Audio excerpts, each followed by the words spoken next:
গাজর, এই দোকান এখন থেকে তুমি সামলাবে। আমি মুলাকে নিয়ে শহরে যাচ্ছি। আমি চাই তুমি সততার সাথে এই দোকান চালাও এবং আমার নাম উজ্জ্বল করো। আব্বা, আমি এখানকার সবকিছু সামলে নেব। আপনি মুলা ভাইয়ের সাথে সাবধানে যান। আমি কখনো আপনার দুর্নাম হতে দেব না। ঠিক আছে গাজর, আল্লাহ হাফেজ। বিসমিল্লাহ। আমি আব্বার নাম আরও উজ্জ্বল করব। এই ব্যবসা একদিন অনেক বড় করব ইনশাআল্লাহ। আব্বা আমার উপর একদিন গর্ব করবেন। আমি আব্বার বিশ্বাস কখনো ভাঙব না। মুলা, তুমি আমার যোগ্য ছেলে, তাই আমি চাই তুমি শহরে চাকরি করে আমার নাম উজ্জ্বল করো। আব্বা, আপনি চিন্তা করবেন না, দেখবেন আমি একদিন অনেক বড় লোক হব। আমি আমার বুদ্ধি দিয়ে রাতারাতি উন্নতি করব। কিরে বলদা, তাই বলে তুই গোস্ত বিক্রি করবি? এই ছাতা করে কিচ্ছু হবে না। তোর বাপ তোকে এখানে ফেলে তোর ভাইকে শহরে নিয়ে গেছে, কারণ তোর বাপ তাকেই বেশি ভালোবাসে। তিতা করল্লা, কাজের কথা থাকলে বল, নাইলে এখান থেকে ভাগ। তোর তিতা কথা শোনার সময় নেই আমার। বলদা কোথাকার, বেশি স্মার্ট হওয়ার দরকার নেই। আমি যাচ্ছি, তোকে এখানে দেখে আমার শান্তি লাগছে। তুই এই কাজের জন্যই তৈরি হয়েছিস, এটাই করতে থাক বসে বসে। গাজর ভাই, 1 কেজি গোশত দিন। এই নিন আপা, 1 কেজি ফ্রেশ জবাই করা মুরগির মাংস। কি হয়েছে গাজর বাবা, এমন মন খারাপ করে বসে আছো কেন? চাচা, কাস্টমার হচ্ছে না, মানুষ আমার উপর ভরসা করছে না, যার কারণে গোশত বিক্রি হচ্ছে না। আমি বুঝতে পারছি না কিভাবে মানুষের ভরসা অর্জন করব। আজ তোমার প্রথম দিন, তাই এত হতাশ হও না। আল্লাহর উপর ভরসা রাখো আর সততার সাথে নিজের কাজ করে যাও। আব্বা, চাকরিটা আমার হয়ে গেছে। আমি এখন এই শহরের সবচেয়ে বড় কোম্পানিতে চাকরি করব। আর একদিন দেখবেন আমাদের নিজেদের এমন একটা কোম্পানি থাকবে। আর আব্বা, এরা আমার থাকার জন্য একটা ফ্ল্যাটও দিয়েছে। আলহামদুলিল্লাহ, আমি গর্বিত তোমাকে নিয়ে বাবা। গাজরকে নিয়ে বড্ড চিন্তা হয়। ইনশাআল্লাহ এবার দোকান ভালো চলবে আশা করি। মানুষ এই ব্যানার দেখলেই সোজা চলে আসবে। গাজর ভাই, ব্যানার লাগানো শেষ।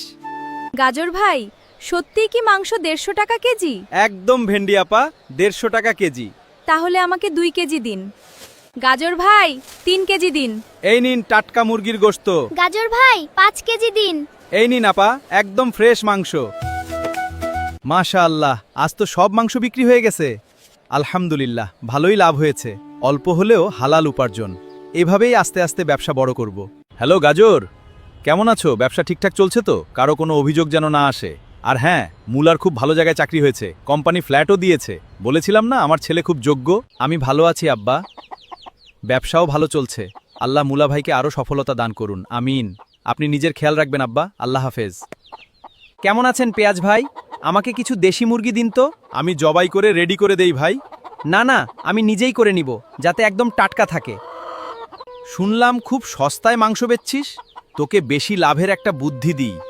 মাংসে পানি মিশিয়ে দিবি, ওজন ডাবল হবে, লাভও বেশি হবে। সবাইকে নিজের মতো ভাবিস নাকি? আমি কখনো 2 নম্বরই করব না, হালাল পথে রোজগার করব। তোর কুবুদ্ধি নিজের কাছেই রাখ। পস্তাবি তুই।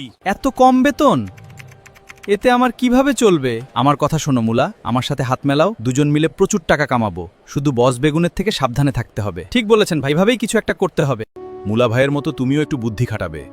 ভাগ্যিস আমি বেগুন স্যারের পাসওয়ার্ড সেই সময়েই দেখে ফেলেছিলাম, না হলে এগুলি করা অসম্ভব হতো। সব তথ্য আমি বদলে দিয়েছি, এখন বসের সামনে কিছুই আসবে না, আর অতিরিক্ত সব লাভ এখন আমাদের হবে। মুলা, এত রাত পর্যন্ত কোথায় ছিলে? আব্বা, আমি অফিসেই ছিলাম।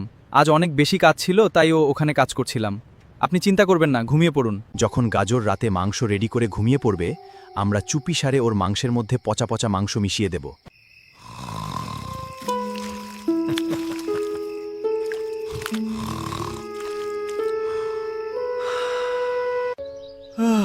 যাক, রাতে মাংস রেডি করে ভালোই করেছি। এখন শহরে যাব মাল আনতে, তার আগে একটু চা খেয়ে নিই। কি খবর গাজর? আজ আমাদের বন্ধুদের একটা অনুষ্ঠান আছে, মাংস তোমার থেকেই নেব। অবশ্যই, মাংস লাগলে দোকানে চলে এসো, ডিসকাউন্ট দিয়ে দিব। করলা, তুমি তো রাতেই ওর টাটকা মাংসের সাথে পচা গোশত মিশিয়ে দিয়েছো। আসতে বলো, তুমি শুধু মাংস কিনে আনো, বাকিটা আমি দেখছি। গাজর ভাই, 4 কেজি মাংস দিন। এই নিন, আমাকে 2 কেজি দাও। এই নাও করলা, ঘাবড়ানোর কিছু নেই, এখানে সব মাংসই ভালো এবং ফ্রেশ। এটা গাজরের দোকানের মাংস। এবার তোমাকে এগুলি খেয়ে অসুস্থ হওয়ার ভান করতে হবে। কি বলছো এসব? কি বলছো এসব? কিছুই বুঝতে পারছি না। না, শুকরিয়া আল্লাহর, আজও সব মাংস বিক্রি হয়ে গেছে। এবার শহর থেকে মুরগি নিয়ে আসি কালকের বিক্রির জন্য। তোমাকে শুধু গ্রামের লোকের সামনে নাটক করতে হবে যে গাজরের মাংস খেয়ে তোমার এই হাল হয়েছে। তারপর দেখো আমি কি করি।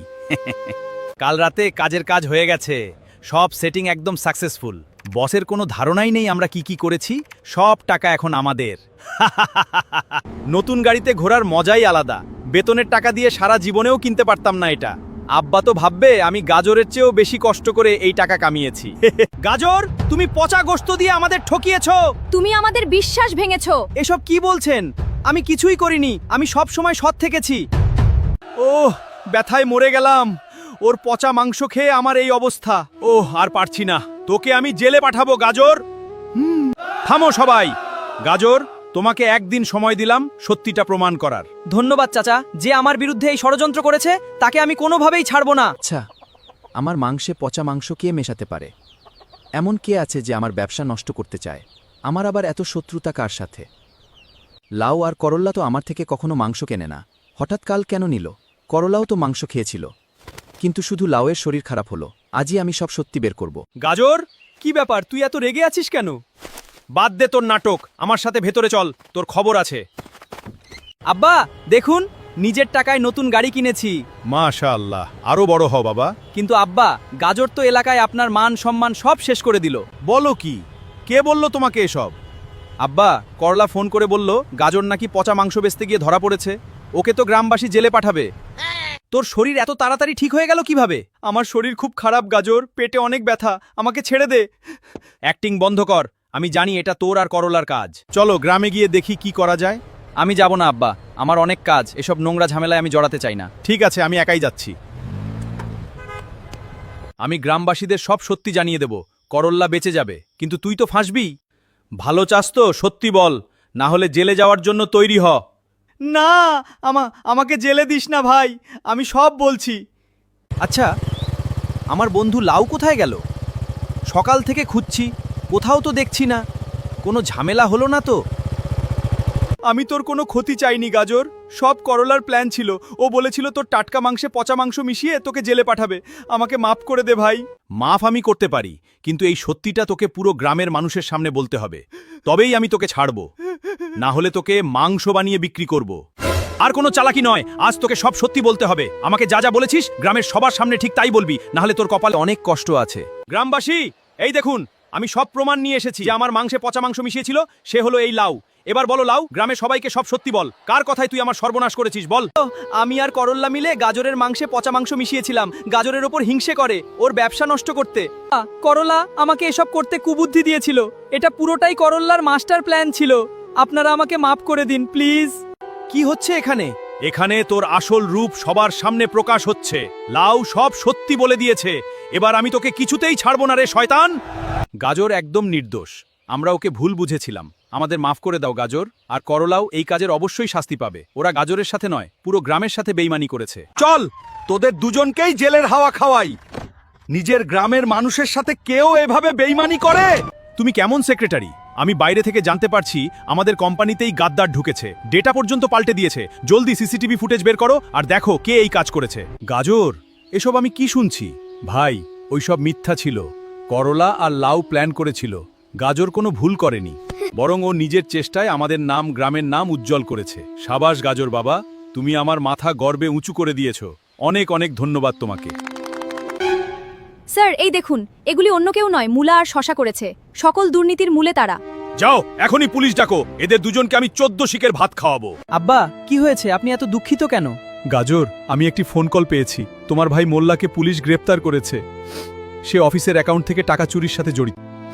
আমি ওকে অনেক বুদ্ধিমান ভাবতাম, কিন্তু মুলা আমার মাথা নিচু করে দিয়েছে। এখন আমি কি করব বুঝতে পারছি না বাবা। আব্বা, আপনি মন খারাপ করবেন না, আমি যাচ্ছি, মুলা ভাইকে সাথে নিয়ে আসবো ইনশাআল্লাহ, আর তাকেও আমার সাথে এখানেই কাজে লাগিয়ে নেব। বেঁচে থাকো গাজর বাবা।